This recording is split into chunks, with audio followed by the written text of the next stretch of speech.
सीमांचल के जिस लोकसभा सीट से पप्पू यादव ने कोहराम मचाया है, उसी सियासत में सीमांचल के राजनीति में पिछले कुछ चुनावों से जो स्थिति है वो एनडीए वर्सेस महागठबंधन की लड़ाई वाली रही है। लेकिन इन सब में सबसे खास ये है कि नीतीश कुमार जिधर भी रहे हैं पलड़ा उधर भारी रहा है। लेकिन सीमांचल का यह दुर्भाग्य भी है कि नीतीश अकेले गए हैं चुनाव के मैदान में तो सुपड़ा साफ हो गया है। सीमांचल इसलिए भी सुर्खियों में है क्योंकि वहां पर एनडीए के जो उम्मीदवार हैं इस बार चुनाव के मैदान में उतरे हैं, उसमें नीतीश कुमार की प्रतिष्ठा दांव पे है। तो बीजेपी और अमित शाह के लिए करो या मरो की बात है।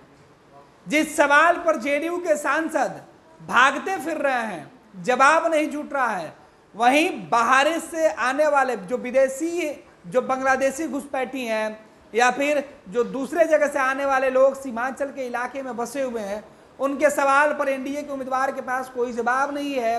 तो महागठबंधन के उम्मीदवारों के पास अपने में ही इतने सवाल हैं कि वो जनता के मुद्दे पर क्या बात करें।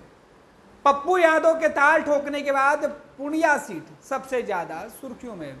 इधर अररिया, किशनगंज, कटिहार के मामले पर भी कमोबेश वही नजारा दिखाई पड़ रहा है। सीमांचल के लोकसभा सीट पर पिछले कुछ चुनावों में, पिछले कुछ सालों तक हुए चुनावों के बीच अगर हम बात करें 99 के चुनाव की, उसमें राष्ट्रीय जनता दल वहां बहुमत में हुआ करती थी। सीमांचल में राष्ट्रीय जनता दल यानी कि आज के महागठबंधन का कब्जा हुआ करता था।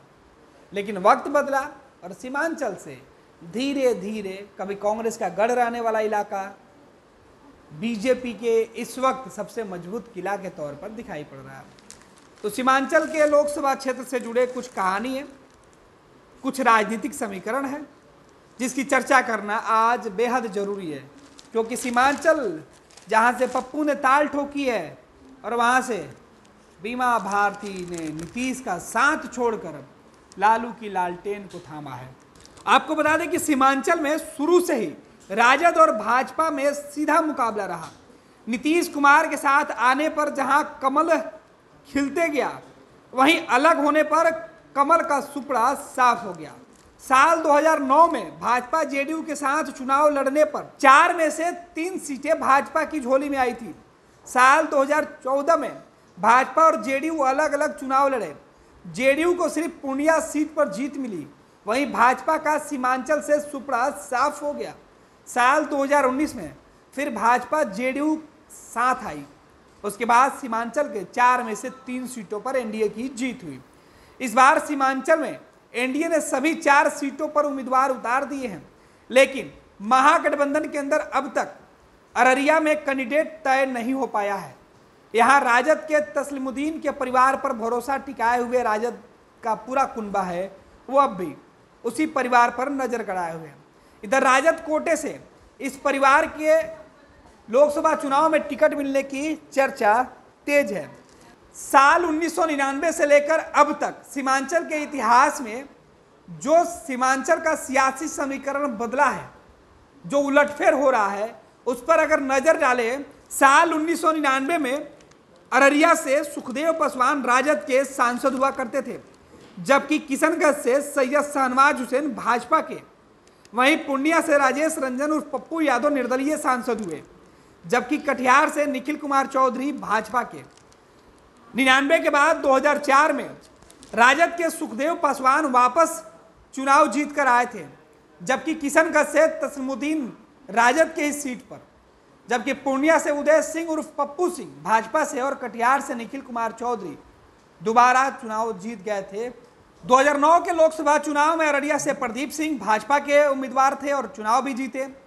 किशनगंज से मोहम्मद असरारुल हक कांग्रेस से चुनाव जीते, जबकि पूर्णिया से फिर से उदय सिंह उर्फ पप्पू सिंह बीजेपी के उम्मीदवार थे जिनको जीत हासिल हुई।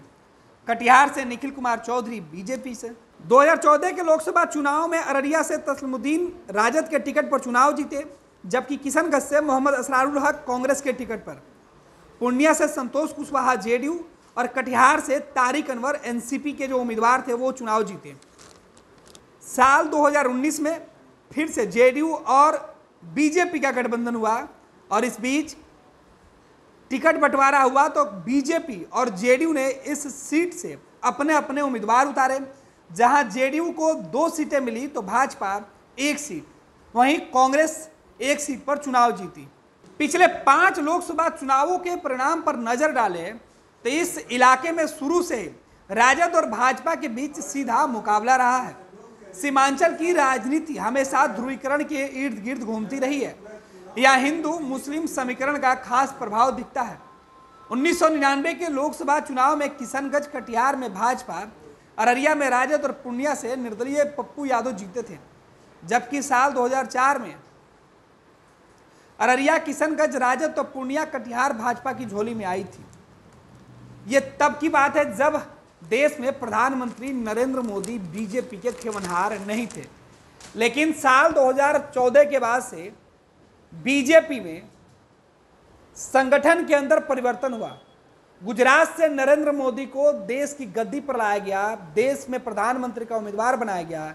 देश में बीजेपी की लहर थी, यूपीए के खिलाफ लोगों के मन में नाराजगी थी और समीकरण बदला। फिर भी सीमांचल के अंदर आज भी लोकसभा का चुनाव बीजेपी और राष्ट्रीय जनता दल के बीच ही लड़ाई होती हुई दिखाई पड़ रही है। यहाँ जो उम्मीदवार हैं अगर आपसी मतभेद भुला दें तो फिर गठबंधन के बीच लड़ाई होगी।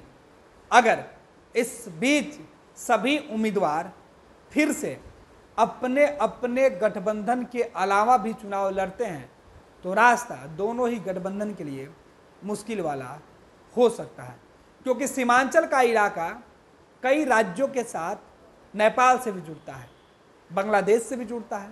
2 देशों के बीच जुड़ने वाला यह कई राज्यों से जुड़ने वाला भी बॉर्डर है और यही वजह है कि सीमांचल पर तमाम राजनीतिक दलों की निगाहें पहले से टिकी हुई है।